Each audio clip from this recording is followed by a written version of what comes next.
Hello दोस्तों। आज हम आ गए हैं एक नई कहानी के साथ। आई होप आपको यह कहानी पसंद आएगी। तो चलिए शुरू करते हैं। सुमन की ज़िंदगी के सबसे काले दिनों में से एक था आज। उसका खुद का घर अब उसे अजनबी लगने लगा था। पिछले कुछ दिनों से उसने मुस्कुराना छोड़ दिया था। आज उसे अपनी सबसे पक्की सहेली की 13वीं में जाना था।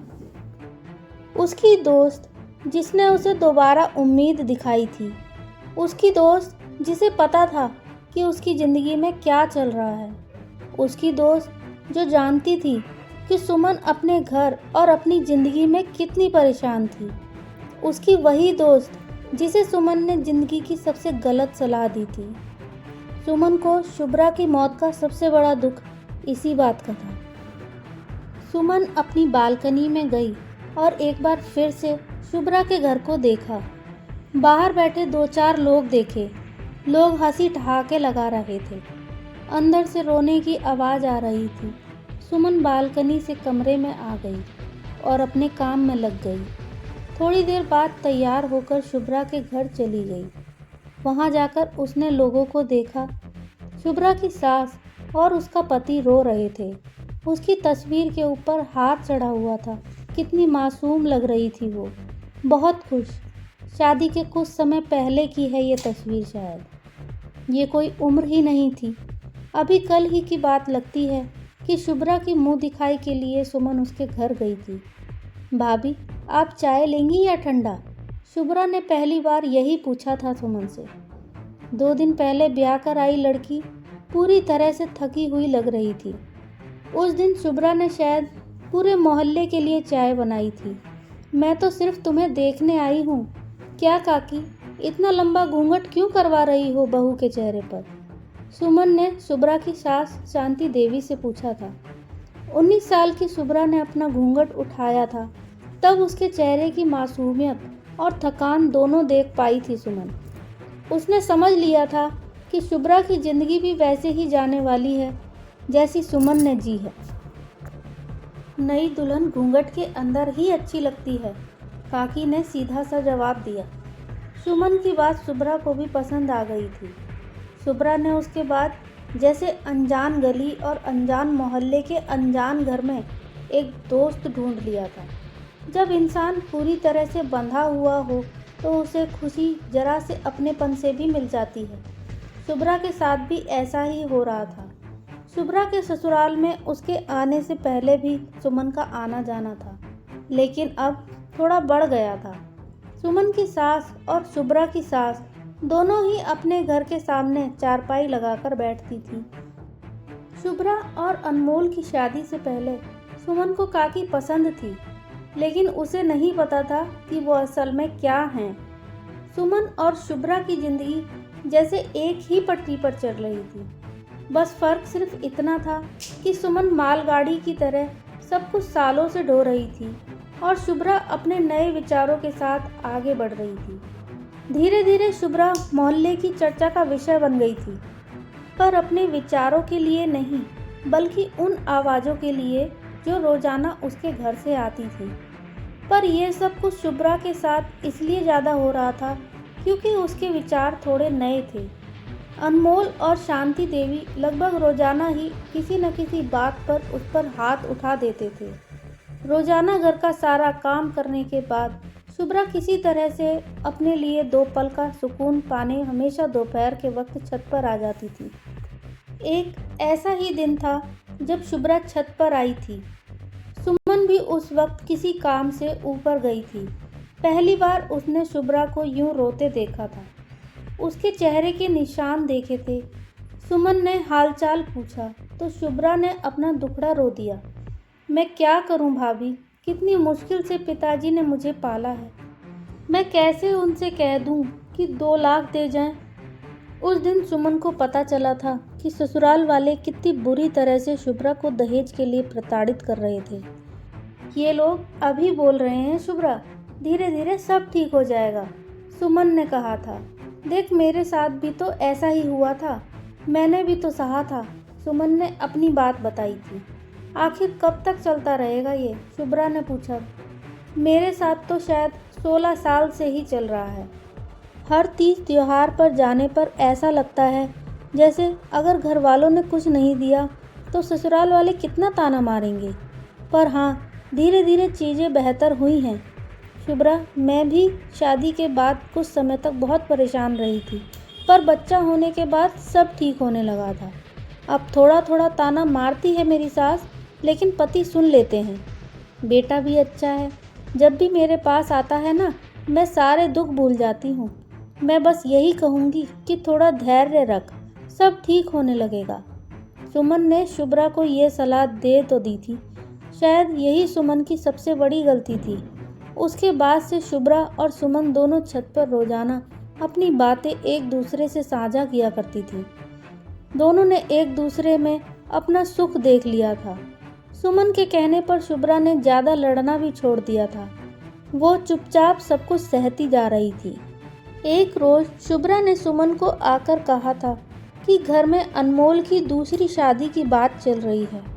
इसलिए क्योंकि शादी के 8 महीने बाद भी शुभ्रा ने कोई खुशखबरी नहीं दी। शुभ्रा ने बताया था कि उसने अनमोल से खूब झगड़ा किया। अनमोल ने फिर हाथ उठाया और इस बार शुभ्रा ने पुलिस की धमकी भी दे दी। सुमन को सुनकर अजीब लगा था, लेकिन फिर भी सुमन ने कहा था, रहने देना, धीरे धीरे सब कुछ ठीक हो ही जाएगा। 2 दिन बाद शुभ्रा की चीख ने सुमन की नींद तोड़ दी थी। सुमन ने जब उस हालत में उसे देखा तो कुछ बोल नहीं पाई। वो कुछ कर पाती उससे पहले ही अनमोल ने आकर सुमन से कहा, अरे भाभी, आप यहाँ क्यों आई हैं? अपने घर जाइए, हमारे मामले में मत पड़िए। अनमोल की बात सुनकर सुमन ने एक बार शुभ्रा की तरफ देखा। रोती बिलखती शुभ्रा कमरे के कोने में बैठी थी। उसके सिर और हाथ पर चोट के निशान थे। शायद आज भी अनमोल ने उसे बहुत मारा था। काकी सुमन के आने पर शुभ्रा को उठाने गई थी। उस रात आखिरी बार सुमन ने शुभ्रा को देखा था। अगले ही दिन पता चला कि रात को शांति देवी के घर में चोर आए थे। चोरी करके ढेर सारा सामान ले गए। बहू घर में अकेली थी तो उसे इतना मारा कि बेचारी मर गई। जैसे ही सुमन ने ये शब्द सुने थे, उसके पैरों तले जमीन खिसक गई थी। उसे यकीन नहीं हुआ था और उसने जब उस घर में जाकर देखने की कोशिश की तो उसे दिखी शुभ्रा की खून से लथपथ लाश। पुलिस वालों ने सुमन को घर से जाने के लिए कह दिया था। अनमोल ने उन्हें भी पैसे खिला दिए थे। अगले दिन न्यूज़पेपर के चौथे पन्ने की 2 कॉलम की खबर बन गई थी शुभ्रा। बताया गया था कि सास और अनमोल आधी रात के बाद ही एक रिश्तेदार को देखने अस्पताल चले गए थे। शुभ्रा अकेली थी। कहानियाँ बनाई जाने लगी, लेकिन सुमन जानती थी कि शुभ्रा के साथ क्या हुआ था और आधी रात को क्यों शांति देवी और अनमोल बाहर गए थे। सुमन अपने मन में सब कुछ सोच रही थी कि तभी किसी के रोने की आवाज़ ने उसे उसके ख्यालों से बाहर निकाल लिया। शुभ्रा के माता पिता और उसकी छोटी बहन थे जो उसकी तस्वीर के सामने रोए जा रहे थे। सुमन ने उन्हें देखा और उठ खड़ी हुई। उसके उठते ही उसकी सास ने उससे पूछा कि वो कहाँ जा रही है, लेकिन सुमन अब नहीं सह सकती थी। वो शुभ्रा की तस्वीर के पास गई और उसमें से माला हटा दी। इसकी तस्वीर के सामने माला मत चढ़ाओ, तुम में से कोई भी इसके लिए रोने के लायक नहीं है। सुमन ने इतना बोला और शुभ्रा की तस्वीर को देखने लगी। पागल हो गई है क्या? चल घर, 2 लप्पड़ लगाऊं तेरे? सास बोल ही रही थी कि सुमन ने पलटकर जवाब दिया, हाँ मार डालो, छोड़ना मत।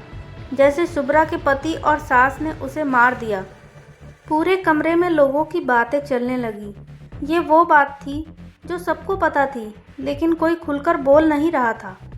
टीवी, फ्रिज, बाइक, सोने की चेन और ना जाने क्या क्या।